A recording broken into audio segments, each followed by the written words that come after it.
Hi, welcome back. In this video, I'm going to show you how to draw 4 different types of hair using graphite pencils. So grab your tools and let's get started.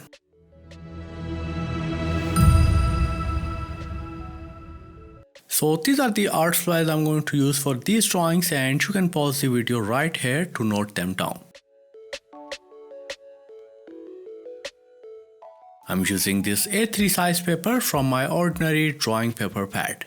Okay, so for this straight hair, first of all I will start by defining the shape of hairs and then add these light directional lines for the indentation technique using a mechanical pencil. You can use any regular B or HB pencil you have, as we know that each single hair strand has a glossy surface, and when light falls on a glossy surface, it shines. That's why I always use indentation technique to make the individual hair shine. I use a nail art dotting tool as an indenting stylus for this purpose. To add indentation lines, you can either use your nail art dotting tool or any empty fine tip ballpoint pen. Both of these tools work amazingly to create hyper-realistic hair texture. Make sure to add indentation lines very carefully because you cannot reverse this process. You need to look at the paper from different angles and see if you have added the indentation lines properly and filled all the required areas evenly. Because after the shading process, you cannot easily go back to add the indentation lines again in the empty areas. And when you think you are done with adding the indentation lines thoroughly, you can grab a 3B pencil and fill the hair portions with a base layer thoroughly. If you use the tip of your pencil to fill this area, it will get into the indentation lines as well and will make it difficult for you to erase it afterwards. So you need to maintain a low angle with your pencil and fill these areas thoroughly to get sharp white and shiny hair as a result. If you are making black hair, then you don't need to blend the base layer as black hair are more shiny. But if you are making brown or blonde hair, then you can blend the base layer to lightly fill the indentation lines and make them look a little bit dull. Okay, so for the first layer of contrast, I'm going to grab my 8B or 9B pencil and shade the darker areas with low angle and less pressure. You can also use a 5B pencil for this purpose. Then use the same 8B or 9B pencil, but this time you have to maintain a higher angle and more pressure to get these thin and dark lines in between the white ones, especially in the shadowed areas. You can also blend the layers lightly if required. It depends on the color of hair you are working with. Now to define the highlights, I'm going to use a mono zero eraser and a perfection eraser with a sharp tip to add these type of fine lines to make the highlights pop up a little bit more. You can also use the chisel tip mono zero eraser to clean the indentation lines where required, and use the perfection eraser to improve the overall look of hair clusters. And by the way, the real-time version of this tutorial is available on my Patreon profile. So if you want to see all these details up close and in real time, you can visit my Patreon profile. Link is in the description. You can readjust the shadows where required using an 8B or 9B pencil, and then use this B pencil to add these individual thin and light hair to improve the overall look. Always try to add these individual hair around the boundary of the hair in your drawings. It will give even the unrealistic hair the realistic look. And with this last step, you are done with the straight type of hair. Now the second type is wavy hair, and for that I'm going to use the same indentation technique as I used earlier for the straight hair. First of all, I'm going to add directional lines to define the shape of the hair clusters. These directional lines will also help you during the indentation process. And then I'm going to use a small nail art dotting tool as an indenting stylus and add the indentation lines along the directional lines we just added. Again, you need to add these indentation lines slowly and very carefully, as you cannot erase them later on. And when you are satisfied with your indentation lines, you can grab a 3B pencil to shade this portion with a base layer. Maintain a low angle with your pencil so that you don't mess up the indentation lines. You can increase the pressure for the darker areas and decrease it for the lighter areas to get a 3D look. If you are not comfortable with pressure technique yet and you think you will mess up the indentation lines, I would suggest you to use different grades of pencil. It will help you get similar results.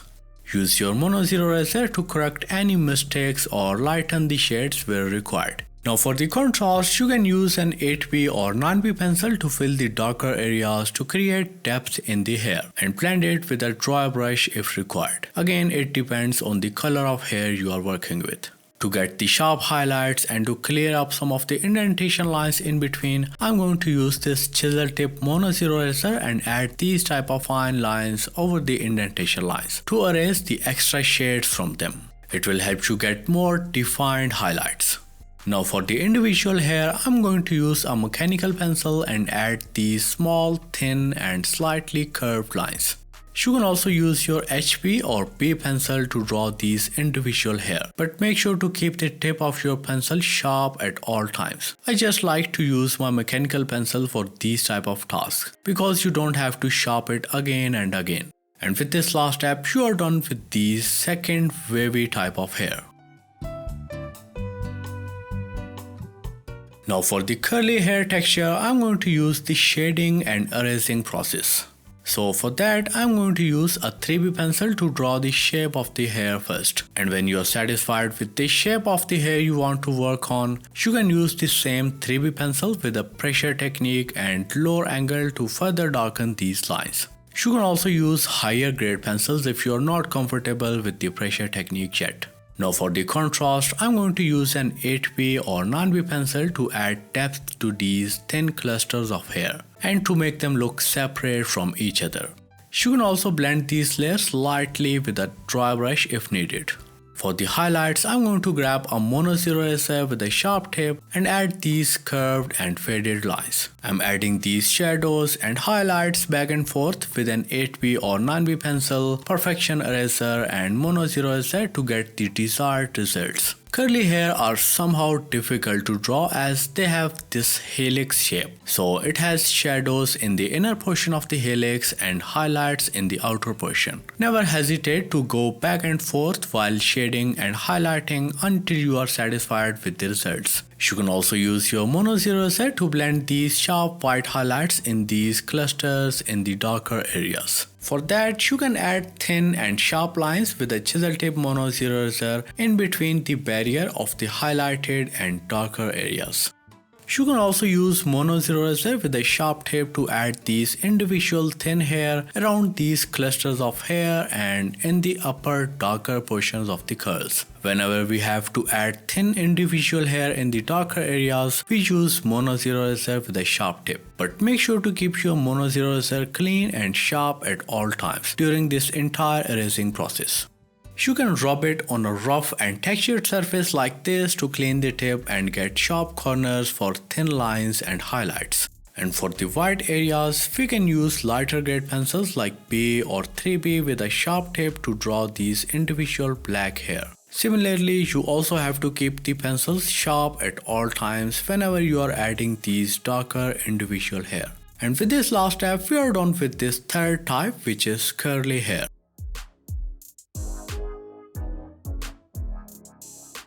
Moving on to the coily hair type, and first of all I'm going to add these rough spiral hair strands to get a rough base.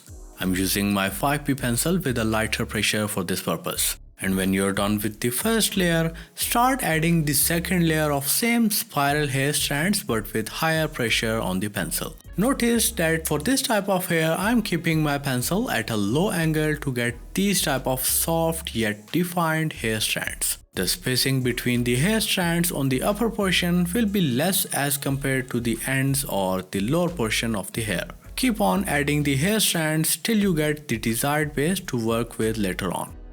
And when you think you are done with the basic shape of the hair, grab your mono zero eraser and start adding these curved highlights. As I said earlier that in the helix shape, the outer areas have highlights and inner areas have shadows. So we will add these highlights and shadows accordingly to get 3D looking coils. For the extra bright and sharp highlights, use your electric eraser and add these slightly curved highlights where required.